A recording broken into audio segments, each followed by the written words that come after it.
নমস্কার বন্ধুরা, আমি শিখা। আশা করি সবাই ভালো আছো। শিখার সংসারে তোমাদের স্বাগত। কথাই বলে মানুষের হৃদয়ের পথ তার পেটের মধ্যে দিয়ে যায়। তাই সুস্বাদু খাবার শুধু রসনা তৃপ্ত করে না, মনকেও ভালো রাখে এবং তৃপ্ত করে।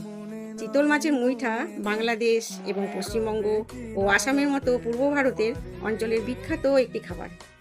এইভাবে রান্না করলে এর স্বাদ মুখে লেগে থাকবে, কথা দিলাম। প্রথমে 400 গ্রাম ওজনের চিতল মাছের গাদার পিস নিয়েছি। এবার এটাকে আমি চামচের সাহায্যে ভালো করে গাদার থেকে মাছগুলোকে আলাদা করে বেছে নিলাম।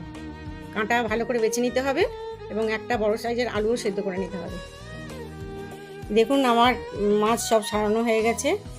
এবার আমি এটাকে নিয়ে নিলাম আলাদা করে একটা পাত্রে। তারপর একটা আলু সেদ্ধ করে নেবো, বড় সাইজের একটা আলু সেদ্ধ করে নেব।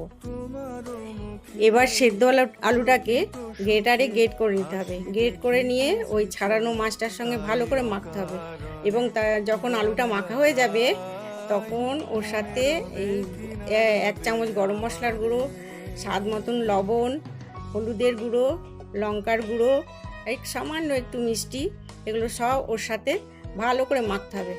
মাখার পর এবার ওটাকে দলা তৈরি করতে হবে, গোল গোল করে দলা তৈরি করতে হবে।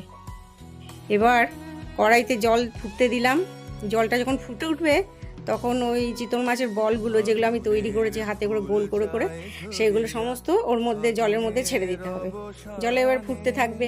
5 থেকে 7 মিনিট ফোটার পর ওটা একটু উল্টে দিতে হবে।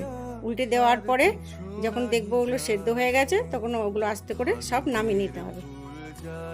এবার মুইঠার বলগুলোকে ঠান্ডা করতে হবে। ঠান্ডা করার পর ওগুলো ছোট ছোট পিস করে আমি কেটে নেব। কেটে নেওয়ার পর কড়াইতে তেল গরম করতে দেবো।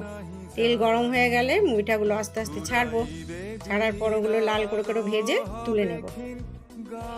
এবার আলুর টুকরোগুলোকে সমস্ত ভেজে তুলে রাখবো। ভেজে তুলে রাখার পরে তেলে ফোড়ন দেবো আমি তেজপাতা, 2টো এলাচ, লবঙ্গ, 1 টুকরো দারচিনি, এগুলো ফোড়ন দিয়ে এর মধ্যে বড় সাইজের একটা পেঁয়াজ কুচি তেলে ভাজতে শুরু করব। ভাজতে ভাজতে একটু নুনও দেবো যাতে পেঁয়াজটা তাড়াতাড়ি একটু নরম হয় সেই জন্য। তারপর অন্যদিকে আবার একটা বড় সাইজের পেঁয়াজ ও 2 চামচ রসুন বাটা, পেঁয়াজ বাটা এবং রসুন বাটা ওর মধ্যে ছেড়ে দেবো এবং ওই রসুন এবং পেঁয়াজ বাটাটা কষতে শুরু করতে হবে। কষার পরে 1 চামচ আদা বাটা ও একটা বড় সাইজের টমেটো বাটা ওই কড়াইয়ের মধ্যে দিতে হবে। এর সাথে 2 চামচ ধনে জিরে গুঁড়ো ও 1 চামচ হলুদ এবং 1 চামচ লঙ্কা গুঁড়ো ও 1 চামচ কাশ্মীরি লঙ্কার গুঁড়ো কড়াইতে ছেড়ে দিতে হবে মশলার সঙ্গে। মিশিয়ে ভালো করে মশলাটাকে ভেজে নিতে হবে। মশলার তেল ছেড়ে এলে জল দিয়ে দেবো। এবার ঝোলটা যখন ফুটে আসবে তখন আমি চিতল মাছের মুইঠাগুলো সমস্ত ওই ঝোলের মধ্যে ছেড়ে দেবো। তারপর ওটা যখন মাখা মাখা হয়ে আসবে, ঝোলটা বেশি ঝোল রাখতে হবে না, মাখা মাখা হয়ে আসবে, তখন ওর মধ্যে আমি একটু গরম মশলার গুঁড়ো দেবো, একটু ঘি দেবো। তারপর ব্যাস হয়ে গেল, রান্না শেষ। এবার গরম গরম ভাতের সাথে পরিবেশন করুন চিতল মাছের মুইঠা।